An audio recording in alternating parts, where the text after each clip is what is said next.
จักโมงเพิ่นไอเฮ็ดแล้วนี่นะอันเพิ่นเจาะแล้วหัน11 โมงครึ่ง โอ้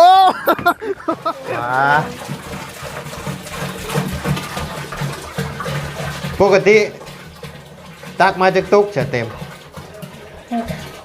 ฮะ6เฮาตัก4แล้วเฮาตักอีก2บ่ว่าจะเฮ็ดธุรกิจหยังก็ขอให้เจริญรุ่งเรืองเด้อสาธุแล้วขอบใจอายนำเด้อที่เสียสละเวลามาหาพวกน้องแล้วก็บอกว่าจะ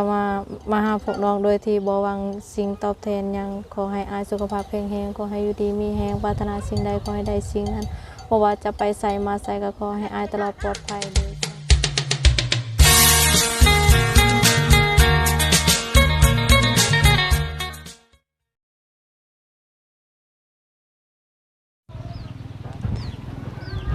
ทักทายกับสบายดีเด้อเนาะพ่อแม่พี่น้อง FC เบิร์ดจุกูสู่คนเนาะบ่ว่าอยู่ในและต่างประเทศก็ยินดีต้อนรับเข้าสู่ช่องบ่ไรคือเก่าพี่น้องเอ้ยพบเจอกันอยู่บ้านแก่งทองเนาะพี่น้องเอ้ยเดินทางขึ้นมาก็โอ้ค่ำแล้วพี่น้องเอ้ย4 โมงแรงเนาะมาฮอดบ้านน้องจันน้องหัวเพิ่นเนาะพี่น้องเอ้ยมาแสดงความยินดีนำน้องๆเพิ่นก่อนเนาะพี่น้องเอ้ยเจาะน้ำเจาะในแล้วเมื่อวานนี่บ่ไรบ่ได้ขึ้นมาพี่น้องเอ้ยขึ้นมาบ่ทันเนาะก็เลยขึ้นมามื้อนี้เนาะขึ้นมามื้อนี้ก็มาให้ทางน้องเพิ่นขอบคุณทางผู้รักผู้ใหญ่เพิ่นที่เพิ่นได้สมทบมาในครั้งนี้เนาะพี่น้องเอ้ยก็มีหลายทานอยู่เนาะแต่ว่าเงินน่ะบ่บุญบ่ไรได้โอนให้ทางบ่บุญสารวัตรเป็นที่เรียบร้อยแล้วเนาะพี่น้องเอ้ยจ่ายให้ทั้งสร้างเจาะเพิ่นเรียบร้อยแล้วเนาะพี่น้องเอ้ยมีแต่ว่ามาอัปเดตให้พ่อแม่พี่น้อง FC เฮาได้เบิ่งได้ชมน้ำกันเนาะพี่น้องเอ้ยเนาะหนาวพี่น้องเอ้ยขึ้นมา2 คนพี่น้องเอ้ยมารถบ่บุญมื้อนี้พี่น้องบ่ได้เอารถจักรขึ้นมาเนาะพอดีว่าขึ้นมาพร้อมกันพอดีเลยก็เลยขึ้นมานำกันเนาะช่วงนี้ก็มันลมแน่เนาะพี่น้องเขาขับรถจักรแล้วมันปิวขนาดรถใหญ่นี่ก็ยังมัน มันนั่นกับลมนี่ป้าทุกพี่น้องเลยบูมาเลยเนาะมา2 คนเนาะพี่น้องเลยเมื่อวานนี่ขึ้นมาบ่ทันเนาะพี่น้องเลยก็ได้โอนมาให้ทางบ่บุญสารวัตรเพิ่นจ่ายเรียบร้อยเนาะพี่น้องเลยเรื่องงบเจาะน้ำเจาะในเนาะพี่น้องเลยโอเคซะเนาะพี่น้องเลยเดี๋ยวเข้าไปหาทางแสดงความยินดีกับน้องเพิ่นก่อนเนาะพี่น้องเลยก็คือสิบ่ได้ไปอาบน้ำยูเซ่แล้วล่ะบาดนี้เนาะเป็นจังใดน้ำแห้งอยู่บ่เนาะชัดตรวจอยู่บ่ด้วยจังใดเดียวจังลองเบิ่งน้ำกันเนาะพี่น้องเลยไปเอามาพี่น้องเลยเอ้ามีไอ้น้ำเนี่ยยังสิอันเอาล่อไปทางใดอีกบัดนี้เอาไปทางใดอีกใส่ท่อบ่เทิงสายท่อบ่เทิงต้องไปตักเอาคือเก่าโอ้ยเนาะมีไอ้น้ำเพิ่นเจาะให้แล้วยังใส่ตัวนี้เข็นคือเก่าอยู่พี่น้องเลยไปทางไหนยังไงอยู่คือเก่าอยู่เนาะสายมันบ่เทิงพี่น้องเลยเอาคือเสียงหลังแท้มันเป็นยังนี่มันเป็นบีแตกบ่ใช่จะอยู่ไปทางไหนเอาลงมานี่บ่ได้บ่สายบ่เทิงบ่อยู่ลงอีกด้วย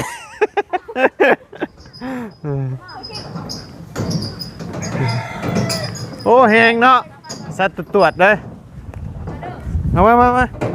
ปุ๊บโอ้โอ้ยเอาแต่สิลงวันนี้เปิดเพ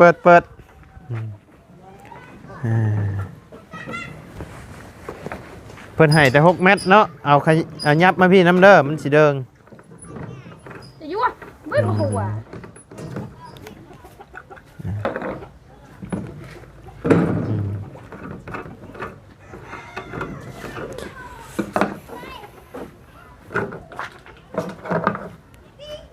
บายแล้วบัดนี้เนาะ เลย มีแต่ซื้อสายมาต่อเพิ่มใช่พี่น้องเลยให้มันฮอดนี่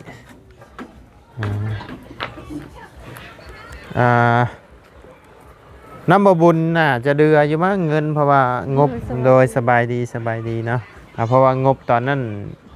มีอยู่20 ล้านอันนี้19 ล้านเนาะก็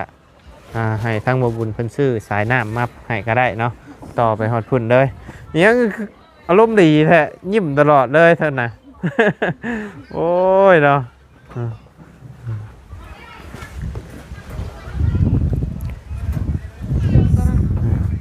ใส่ทั้งนี้ก่อนมันสิเดิง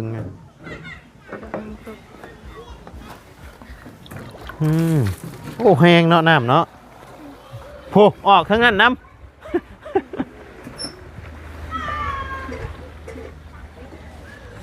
เอาผู้ใดที่เพิ่นบ่มีแบบเพิ่นมาขอใส่ขอหยังเฮาก็ให้เพิ่นใส่ไปนำก็ได้เด้อทางพ่อเพิ่นว่าสมมุติน้องบุตรเพิ่นบ่มีใส่บ่มีหยังก็สามารถให้เพิ่นมาใส่นำได้เด้อเพิ่นนะอีโตนเพิ่นเนาะคือว่าและน้องบุตรเราสิมาตักหอดปี มันบ่อยู่ไกลเนาะน้ำเซไก่ก่อน อยู่น้ำเซบ่อยู่ใกล้กว่าเพื่อนเจ้าอีกเนาะเพราะแบบว่าน้ำกินน้ำหยังหั่นนะมาเอาอยู่นี่ก็ได้หั่นนะ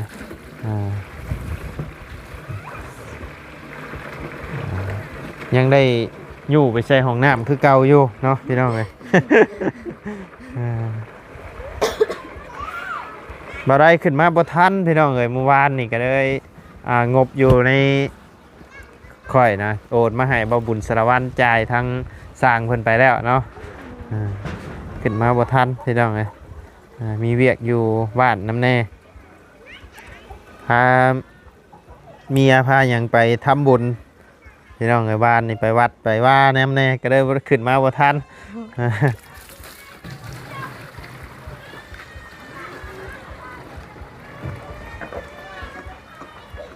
จักโมงเพิ่นไอเฮ็ดแล้วนี่นะเพิ่นเจาะแล้วหัน11 โมงครึ่ง โอ้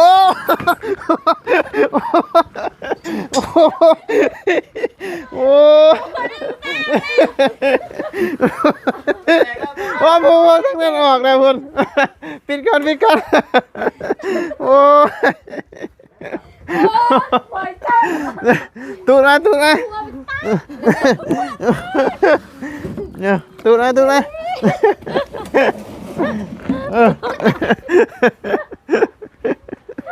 โอ้เต็มหมดแล้วบ่ผลมันลดอยู่บ่แล้วเดี๋ยวจึงชื่อทรายมันใส่ไหมเนาะพี่น้องเอ้ย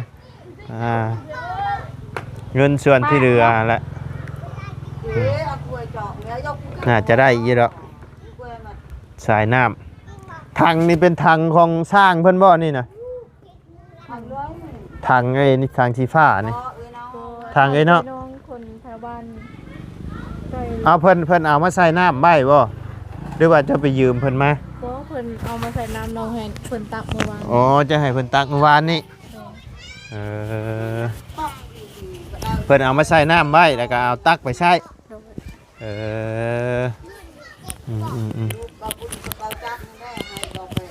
โอ้โดย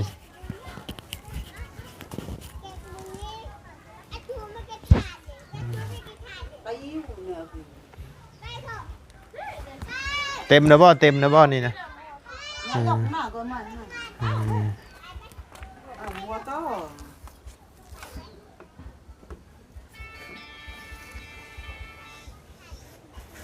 โอ้บัดแปะเหรอใช่เห็ดได้นะ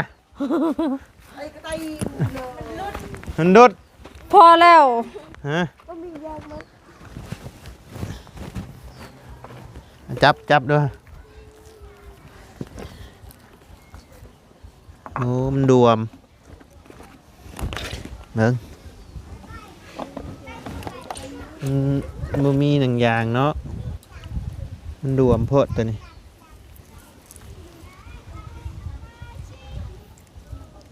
เพิ่นเฮ็ดได้มันคืออยู่อยากกินบ่มีอย่างหัดบ่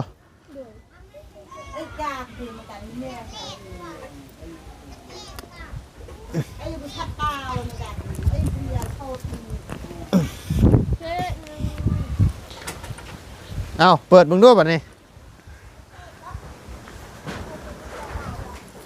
ได้ป่ะคุณ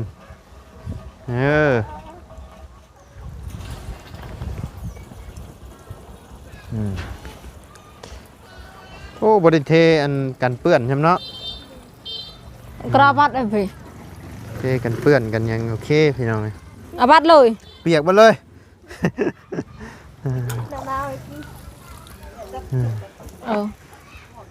หยิบร้อย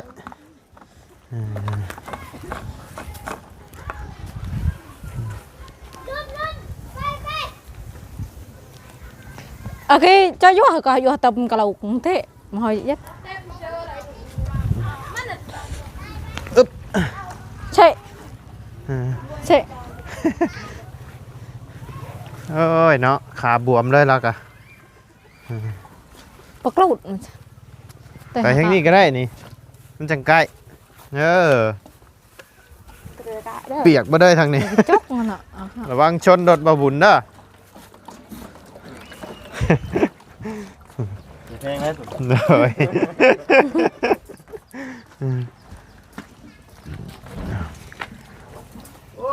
คำเจ็บพ่อแห้งกันคือชิมบ่ได้กัน ข่อยสิครึ่งให้ออกใช่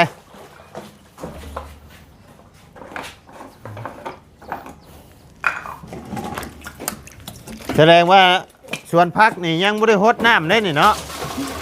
พอแต่เมื่อเช้านี่ น้ำมันบดเถิงหิวมากคือเก่า โห อึ๊บ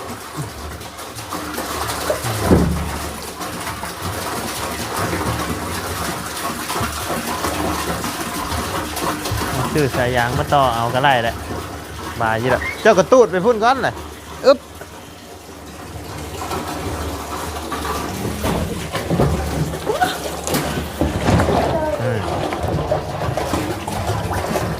เอาอึ๊บ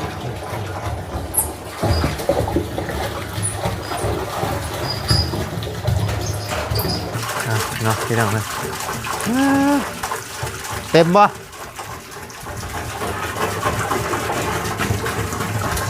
ใช้มืดตึ๊ดเติมเอาไปละโทรมาอีกนะ เห็นอยู่เนาะคิดไว้ตกเด้อเอา ถามตัวพ่อกินแล้ว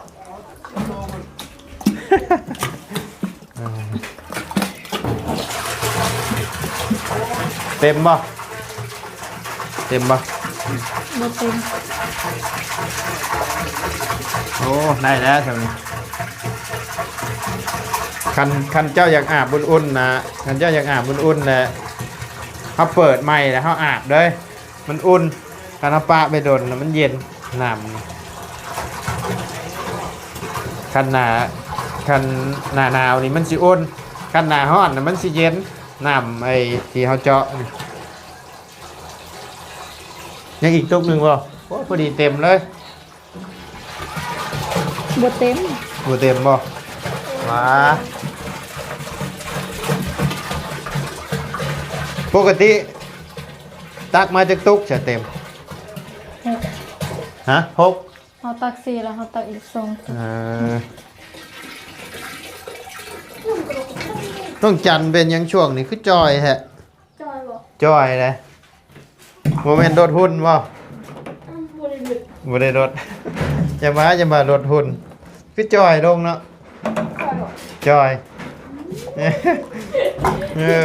หุ่นได้หุ่นดีขึ้นได้ดินี่ยังเดือดแต่ผู้เอื่อยนะ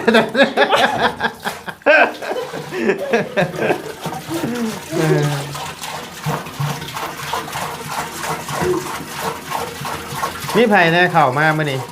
มาลาว ว่าลาวเนาะ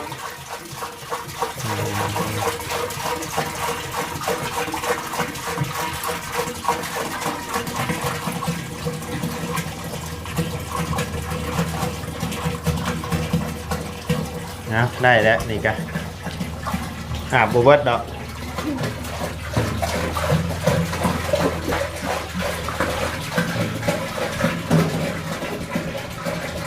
ข้าวเดียวเนาะเพิ่นเจาะนี่รอมาเกือบเดือนเนาะเกือบเดือนก็กลัวพี่น้องนัดแล้วนัดอีกเกือบแม่นบ่ได้เนาะน้องหัวเนาะ ถูก เอาเนาะขาดสมมุติว่าเฮือนใดที่เพิ่นขาดแคลนน้ำเฮาก็ ดู ให้เพิ่นมาเอาได้เนาะ ดู ซอยกันไปพี่น้องเอ้ยเพิ่นบ่มีก็คือเฮาบ่มีนั่นแหละเพิ่นมาขอใช้ก็ให้เพิ่นใช้น้ำเนาะหากบ่ยากดอกทั้งครอบครัวน้องหัวเพิ่นนี่พี่น้องเอ้ยมี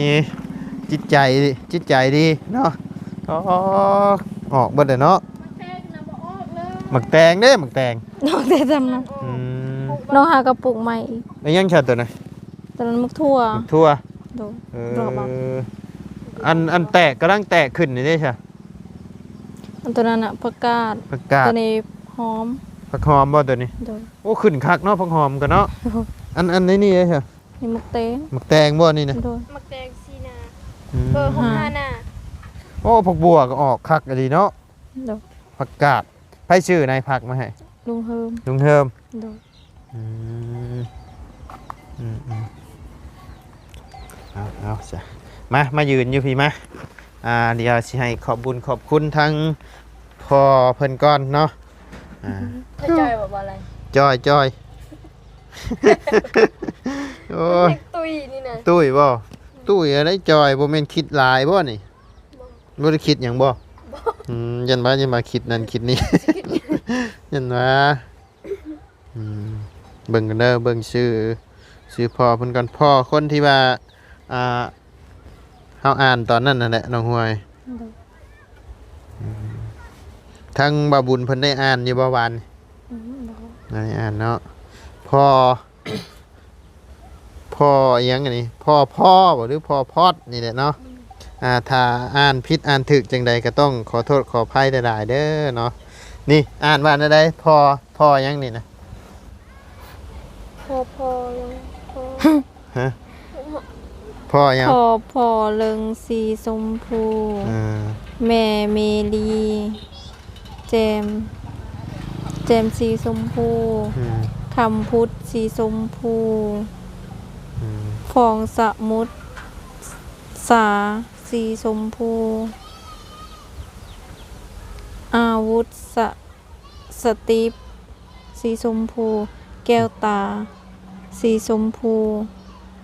สีวิไลสีชมพู นางแซมสุมุนทา พ่อไอ้พ่อหรือพ่อพอดนี่แหละเนาะเดิงสีชมพูแล้วก็มีเมดีแจ่มสีชมพูคำพุทธสีชมพูปองสมุทรซ่าสีชมพู อาวุธ สตรีมสีชมพู แก้วตาสีชมพู สีวิไลสีชมพู นางแจ่มสุมุนทาเนาะเป็นผู้ใหญ่ที่เพิ่นสมทบซอยเจาะน้ำเจาะในให้เจ้าเด้อผู้ที่เพิ่นอันชดซอยทางน้องมานี่แหละเนาะจังเกิดได้มีน้ำมีในใส่ตอนนี้เนาะ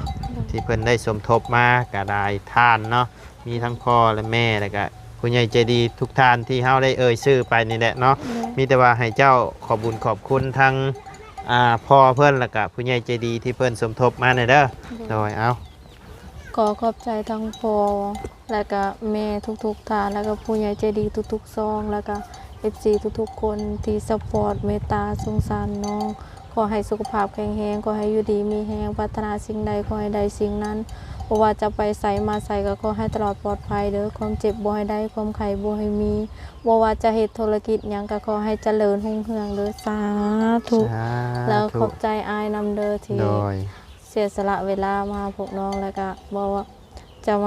มาหาพวกน้องโดยที่บ่หวังสิ่งตอบแทนหยังขอให้อายสุขภาพแข็งแรงขอให้อยู่ดีมีแรงปรารถนาสิ่งใดขอให้ได้สิ่งนั้นบ่ว่าจะไปไสมาไสก็ขอให้อายตลอดปลอดภัยเด้อสา สา ธุ ธุเนาะตั้งแต่มานี่ข่อยยังบ่ได้คำได้ยินคำอวยพรจากน้องจันจักเทื่อเอ้าจักบาทเด้อเอาไม้หนีบมึงเด้อฮะเอ้า อวยพรทั้งผู้ใหญ่เพิ่นเอาก็ให้ทั้งน้องหัวให้ทั้งน้องหัวสอนก็ได้เอาอวยพรทั้งผู้ใหญ่เพิ่นเบิ่งเด้อขอบบุญขอบคุณเพิ่นหั่นเด้ขอบบุญขอบคุณนั่นแหละให้เพิ่นอยู่ดีมีแฮงนั่นแหละ กันเอาไป เอาขอบบุญขอบคุณเบิ่งเด้อ ขอบใจนะ เอาพนมมือขึ้น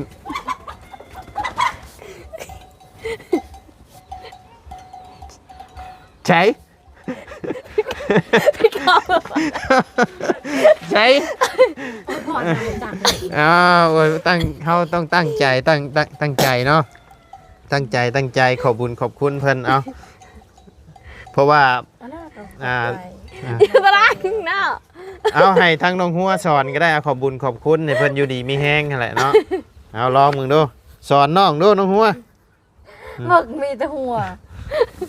โอ้ยเนาะ คนหมึกหัว